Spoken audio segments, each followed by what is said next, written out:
Hi friends. You know, when we're close to someone and we really care about them, we want to make them happy. And I think the same is true of our relationship with God. The more we know Him, the more we want to do what pleases Him. I think Hebrews 11:6 gives us the key for how we do that, how to aim for that. It says, without faith, it is impossible to please Him. For whoever would draw near to God must believe that He exists and that He rewards those who seek Him.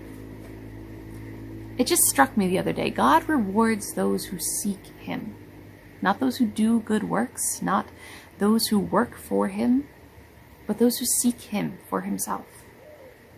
And not just that, but those who want to please Him, have to know that, have to have this conviction that He rewards those who seek Him. God draws near to those who draw near to Him. It's along the same lines of what I shared earlier in the week from Hebrews 11:1. The pertinent thing is to know God, to make yourself sure of Him. Those who come to God must believe that He is, that He exists. If you can be sure of nothing else, make yourself sure of this, that God exists and He is good.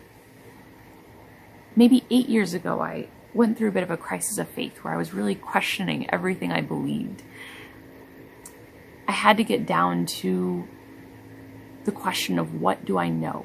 What can I really know? What is my cogito ergo sum? Of course, Descartes was retired and got bored. I was just a 20-something going through a breakup. But the bedrock I had to fall on was this, that God must exist. And if God exists, He has to be good. And if God is good, then I know that He loves me and nothing can take me out of His hand. There are a lot of implications that I think come from this. I believe in the Bible because I believe a good and loving God would give us a way to know Him. And I believe that Jesus Christ is the Son of God and the only way to salvation, because I believe a good and loving God would make a way for us to be reconciled to Him. But basically this for me was the paradigm, the basis of reality. God exists and He is good and He loves me. It's resting in that conviction, according to this verse, clinging to the truth of who He is, that pleases God. Not primarily anything we do. Because what we believe about God will work itself out in what we do and how we live. If we don't believe God exists, we'll bow down to other things. We'll not do what pleases Him. We'll live for ourselves or for money or for someone else.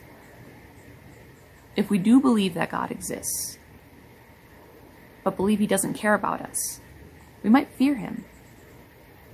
But we won't please Him any more than the demons that Jesus says believe and tremble.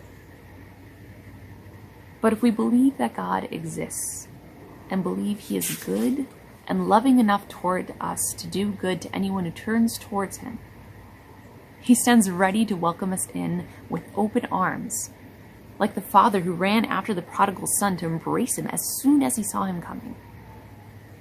See, it's that turning towards God that pleases Him. It's our recognizing Him for who He is.